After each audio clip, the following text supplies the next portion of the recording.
Like a gleaming flame on the eastern horizon, the Palace of the Sun towered over the earth below, a sight both exhilarating and fearsome.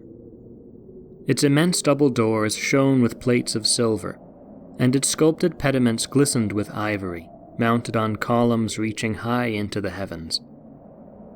Its roof, tiled with gold and bronze, cast brilliant light in all directions, a coating of molten fire over the palace's high peak. This was the domain of the immortal Sun, the god of irresistible radiance, of unquenchable fire, who each day traversed the sky in his flaming four-horsed chariot, from east to west, from dawn to dusk, blessing the whole world with his light. So brilliant was the sight of the palace that the lone wanderer gazing upon it, the young Phaethon, was forced to shield his eyes. He had traveled through all of Ethiopia and India to the far edges of the earth to discover this secret stronghold. As the boy looked on, his blood quickened. This was the place Phaethon had dreamt of, where his destiny lay. This was the great hall of the Sun, his immortal father. It was months ago, in Egypt, that he bid his mother goodbye and set off to the east in search of his father. It all began with the boasts of a friend. Epaphus was the son of the mortal woman Io, and the king of all the gods, the mighty Zeus. After Io's arduous journeys had brought her to the land of Egypt, it was here that her son Epaphus, child of Zeus, had met the young Phaethon. Phaethon, too, according to the tales of his mortal mother Clymene, had the blood of a god in his veins, as the child of the brilliant sun. Epaphus was proud of his lineage from Zeus, a fact he never let anyone forget. But Phaethon, being equally proud, was not to be outdone. And at this Epaphus mocked him. "You really think you're the son of a god?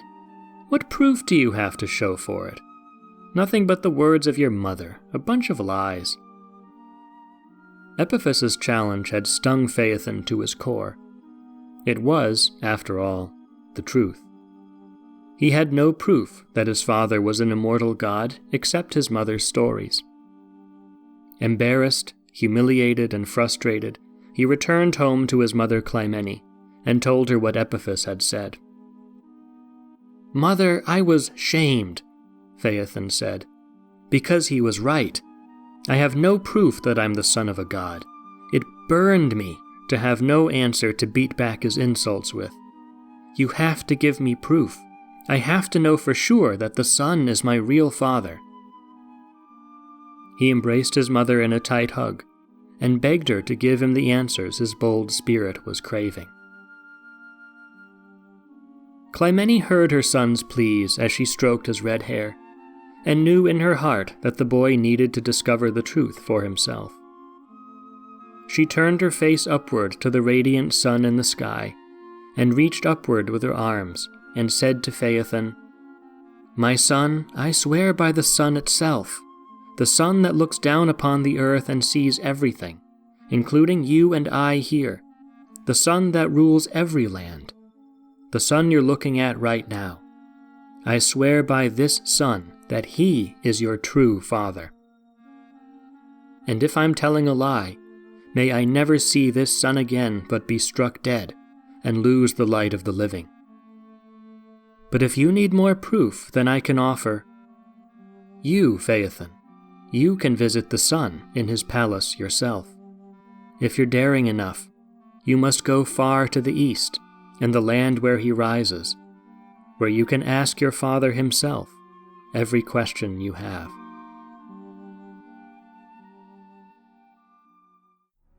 And so, his eastward journey now finished, Phaethon gazed upon the huge frame of his father's palace, the place where all his answers resided. He approached the gargantuan silver doors, decorated by Hephaestus himself, god of the forge. They were masterfully engraved with scenes of the blue sea and the land, teeming with life through the blessings of the sun. Above these were set the stars in the sky, the great scorpion, the crab, the bull. 12 signs in all, 6 on the right door and 6 on the left. Marveling at everything he saw, but still burning to venture further in, Phaethon put his hands to the immortal silver doors and pressed against them. A blast of warm air greeted Phaethon's face as the doors parted, and he squinted his eyes as they were flooded with a glorious golden hue that emanated from within the palace. He stepped forth into the great hall, its ceiling too high to be seen by his mortal eyes, its thick columns lining the path forward on each side. Ahead, and up a steep flight of stairs, was the center of the light, the throne of his immortal father. His passion blazed, and his heart was in his throat as he hastened on, so near to the goal. He mounted the stairs. With each step, the light and heat became more intense, forcing the boy to again shield his eyes with his hand. He approached the center of the light, discerning through its sheer brilliance a high throne, and seated upon it, the image of a man. The light was too strong. Phaethon was forced to stop at a distance, trying his hardest to glimpse his father's form. There Phaethon's father sat majestically, the great light personified, clothed in purple robes upon a throne glittering green with inlaid emeralds. Flanking the throne atop the stairs stood the gods' courtiers, the divinities' day, month, year, and century, and each of the hours, and the 4 seasons beside them. Beautiful spring wore a crown of woven flowers. Summer carried ears of grain harvested from rich fields. Autumn's feet were stained from stomping the grapes in the annual vintage, and winter glowered, grim and gray, with icy locks of hair. Phaethon looked on in wonderment on this company of immortal spirits, and the luminous sun in the form of a man, sitting at their center. He hesitated, waiting with bated breath as the god and his court leveled their gazes at him. And the sun was first to speak. "Why have you come to my sanctuary?" Though his form was too luminous for Phaethon to see clearly its source, he felt the god's calm but authoritative voice vibrate through the very air in the great hall. He feared the sun's displeasure at his trespassing, but was reassured when the voice spoke again, this time with his own name. "Phaethon, what do you seek here? I know your face. How could the all-seeing sun not know your face? You are my child." Phaethon felt a wave of relief ripple through him, and he answered back, stirred by his father's welcome but still aware of whom he was addressing. "O mighty sun, light of all the world, father, if I may call you that. My mother is Clymene, and I have journeyed here to know for sure that you are my real father, and I am your real son." A tense moment passed as Phaethon awaited the great god's reaction. Still shielding his eyes against the brilliance of light personified, he made out the form of the enthroned god raising his arms to his head. The immortal courtiers stepped away from the throne. A moment later, Phaethon felt the emanating heat against his body diminish, the great hall dim a little, and the blinding light give way. The sun had removed his radiant crown, and now stood to greet the boy, plainly approachable and fully visible, a god in the shape of human perfection, his purple robes pristinely dazzling. His eyes were kind, and his countenance friendly. "Come here, Phaethon. I wouldn't deny that you are my son. Clymene has told you the truth." He motioned for Phaethon to move closer, and opened his arms to receive him.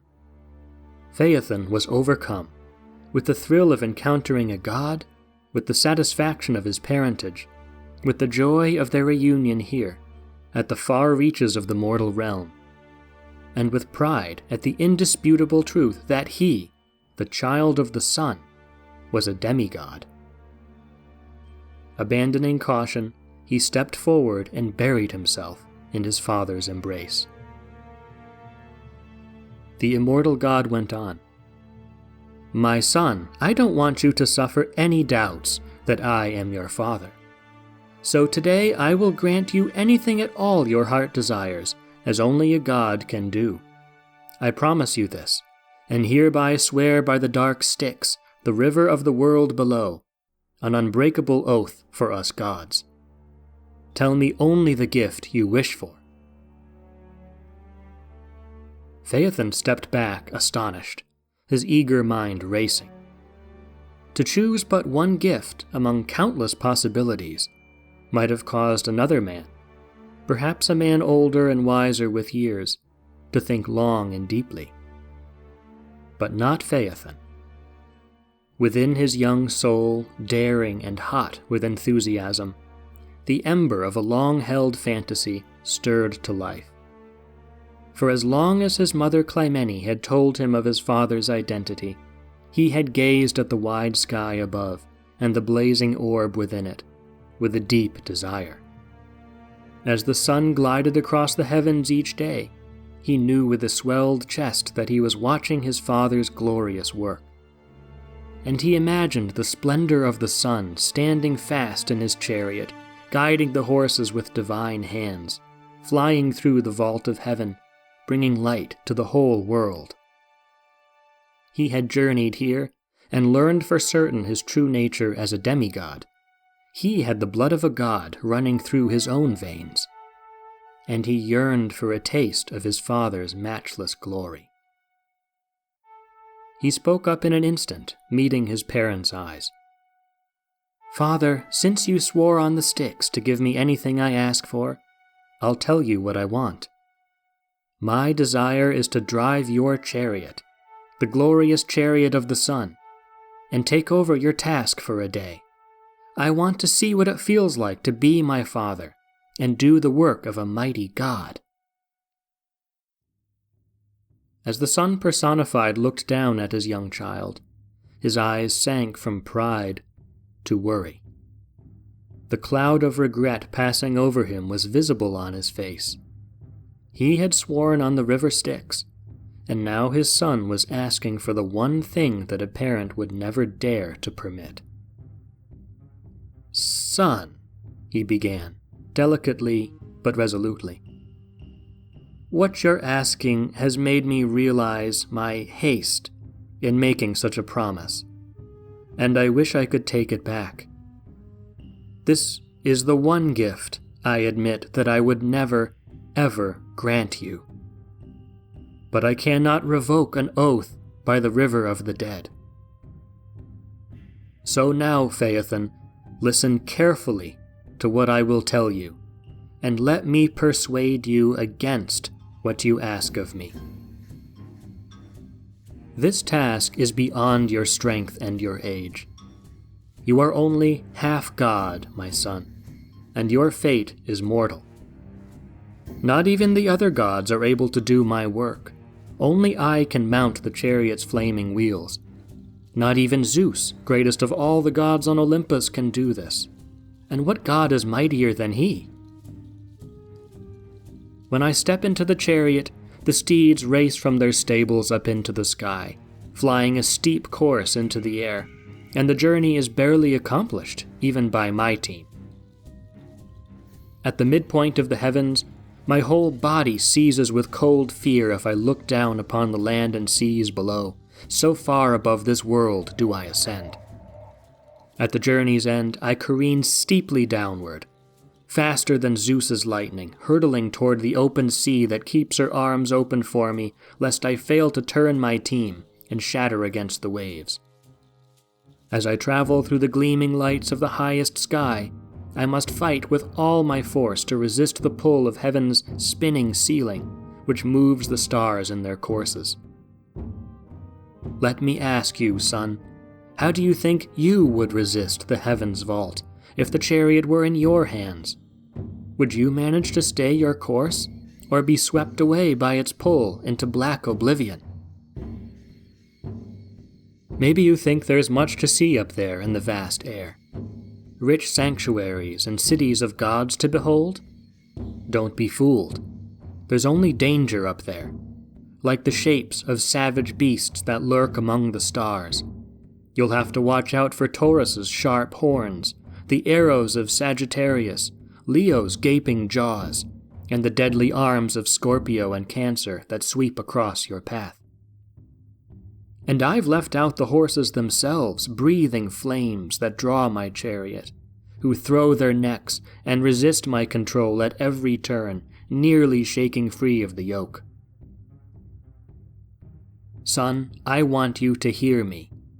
This gift, were I to give it, would be no gift at all. Change your mind while you still can.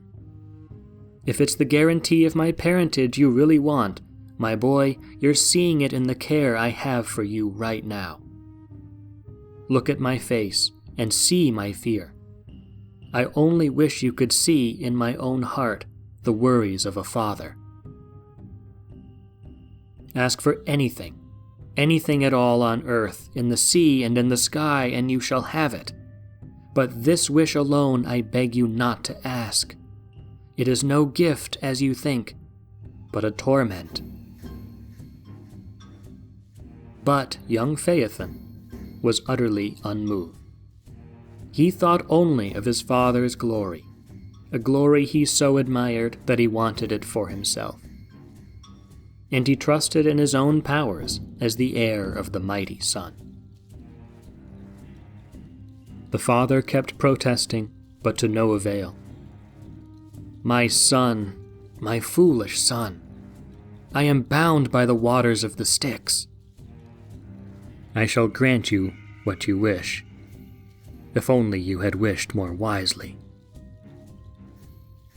And so the son led Phaethon through his eternal palace to the stable, where the chariot and team waited. The chariot, another of Hephaestus's masterpieces, stood magnificently in the middle of the stone floor, glistening gold in its frame and axles, its wheels fitted with silver spokes. It was a lordly vessel, a wonder as radiant as its master. As Phaethon marveled at this chariot, the goddess of the dawn, immortal Eos, awoke in her eastern home, opened her purple doors and her rosy chambers. Morning was coming, a new day beginning, and Phaethon's time was nigh. The sun observed the reddening of the earth and the vanishing horns of the crescent moon, and he ordered his attendant hours to ready the 4 fire-breathing steeds. This they did quickly, and yoked the team to the golden car. The father, still regretful, took his son aside and smeared Phaethon's face with a sacred ointment to protect him from flame, then placed his brilliant crown upon the boy's head. He sighed with concern, placed his immortal hands on Phaethon's shoulders, and gave him his best advice on managing the course and governing the horses. No need to lash the team, for they move fast enough on their own. You need only to rein them in, and avoid the north and south poles, and fly too close to neither the earth below nor the upper sky above. Keep to the middle course, avoiding the extremes. But now he saw that the shadows were fleeting, and dawn had fully arrived. My boy, take the reins now, if you can't listen to reason, he commanded. But if you can, take my advice, and not my chariot. Once your feet leave the ground, there's no chance for second thoughts. But Phaethon, feeling like a real god in his father's crown, flushed with pride, was beyond any persuasion. He loved and admired his father, but dismissed his fears. Like any parent, the son was too careful to protect him. He, Phaethon, had the blood of a god in his veins, and he would prove his worth to his father and to himself. His destiny lay in the golden chariot, and in the vast reaches of the whirling skies. With no further delay, he jumped into the chariot, gripped the reins, and gave a word of thanks to his father. The 4 horses, whinnying and snorting fire, felt the pull of the charioteer and took off at full gallop, bursting through the gates of the palace stable and climbing swiftly into the air, driving upward into the purple sky as Phaethon held on with white knuckles. The wind whipped his face and his red hair, and he turned his head to look below as the land and seas shrank behind him with incredible speed. The sight caused Phaethon's heart to hammer, and cool dread to seep through his limbs. But he pressed on, turning back to his work, and sternly grasping the reins. How far he had come, he thought in an instant, from those days in Egypt when Epaphus had refused to respect his divine ancestry, when his mother had consoled him with her promises. But even as he tightened his grip on the reins, he soon realized that he was not in control. The 4 wild horses could sense the weight and strength of their driver, and didn't recognize the steady mastery of their lord. And so each of the 4 tested Phaethon, pulling against the yoke, whinnying fiery gusts of air from their nostrils, jerking the car and driver now up, now down, to the right and to the left in raucous motions. Phaethon panicked, as he found in the chariot's reins no power to handle the team. His body tossed furiously, his head whipped as the chariot was borne further and further off its course, and he felt pure dread in his quaking bones. Even if he could regain control of the horses, he knew he could never recover the proper course through the open air. And so the flaming chariot veered across the vault of heaven, off course. Helpless, Phaethon again glimpsed the safety of land far, far below him. The color drained from his face, his knees shook underneath him. And now he regretted that he had ever set foot on the golden chariot, that he had ever journeyed in search of his father, that he had discovered the truth of his parentage, for all these were sealing his doom. Flying through the stars in the outer blackness, he saw firsthand the gargantuan beasts his father had warned him of. He lay eyes on the vast arms of Scorpio, and watched in silent dread as its venomous tail arched up, the spike on its tip leveled at the chariot and prepared to strike. He let go the reins to shield himself, and the horses, now free of all restraint, careened out of the scorpion's path. The chariot swung loosely behind them, crashing against the stars in the sky and breaking them out of their courses. Still, Phaethon, in utter terror, clung for his life to the chariot's tattered frame. The fiery team rushed upward, straight up into the empty air, then arched and hurtled downward, headlong toward the earth with immeasurable speed. From afar the pale moon looked on with surprise as her brother's chariot whizzed through space, passing through clouds and setting those clouds aflame in its path. And down toward the earth and the sea came the chariot with its eternal fire and its withering heat. The earth bellowed a cry as the sun set mountain tops on fire, as the trees and leaves wasted into ashes.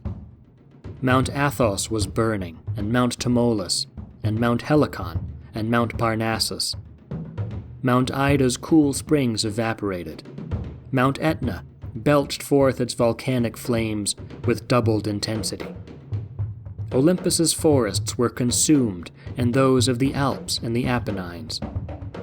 Great cities were demolished, their walls blasted into rubble. Tracts of land were ravaged by fire. Careening to and fro, holding no single course, the sun's power devastated west and east, north and south. The river Euphrates burned, and the Ganges, and the Danube, and the 7 mouths of the Nile were choked with ash. The waters of the Rhine and the Tiber dried to a trickle. Phaethon gazed down in horror on the face of the earth, a field of flames and black smoke and ashes as far as his eyes could see. And he himself was enveloped in a cloud of heat and smoke, as the chariot itself began to be consumed by the fierce sun. Every breath he took seethed his throat, and the chariot's frame scorched his hands and feet. As the soil of the earth dried, hardened, and cracked under the heat, gaping fissures opened the land, revealing the dark underworld below, and exposing it to unwelcome light. In the kingdom of the dead, Hades and Persephone fled their thrones in terror. The seas began to shrink as the ocean steamed into vapor, and new islands were revealed as the waves sank down. Poseidon raised his damp head above the surface, but 3 times was forced down by the heat of the looming sun. Giant Atlas struggled to hold the globe of the world on his shoulders, so hot had it become. And now Mother Earth tried to shelter her children, and unable to bear the fires longer, called upon Zeus, the father of gods and men. "Do you care nothing for me and my earth, or your brother and his seas, or the heavens above? Why do you hold back your lightning now? Lest all the world slide back into chaos, use your power, end this danger, and keep us all from the fire." With that, her voice gave out as Mother Earth coughed smoke from her lungs. And Zeus on Olympus heard her words and took them to heart. He consulted the other gods, including the god whose son and chariot they were, and all concluded grimly what had to be done. Without delay, Zeus sprang forth from Olympus, took a position high in the peak of the sky, drew forth a thunderbolt in his crackling hands, and took aim at the wild chariot, now a swerving wreck fully engulfed in flames, the doomed Phaethon still clutching the rails. Zeus drew his arm back past his ear and hurled the swift bolt of lightning that met and shattered its target into 1,000 shivering pieces. The horses slipped free and ran wild as fragments of the chariot littered the land and sea. Phaethon's seared body was flung from the fiery wreckage, and his soul departed to the world below. The boy's flaming red hair and the trail of smoke that followed him traced a line through the air like a falling star. As all the cosmos breathed relief and began to heal its wounds, Phaethon's body was received by the nymphs who inhabit the Italian waters of the river Po. With gentle hands they cooled and washed his body, still smoldering from Zeus's almighty lightning, and they prepared him for a burial worthy of an immortal god's own child. The sun himself, the regretful father, shrouded his lordly head in sorrow for an entire day, a day on which the sun did not rise. And Clymene, when she heard of Phaethon's fate, wandered the earth, grieving and seeking his remains. One day she arrived in Italy, at the banks of the river Po, and found there a noble tomb erected by the nymphs in his honor. The mother clasped the monument and dampened with flowing tears the inscription chiseled into its stone face, the final testament to the bold child of the radiant sun. Here lies Phaethon, who could not hold his father's chariot. Greatly he failed, but greatly did he dare.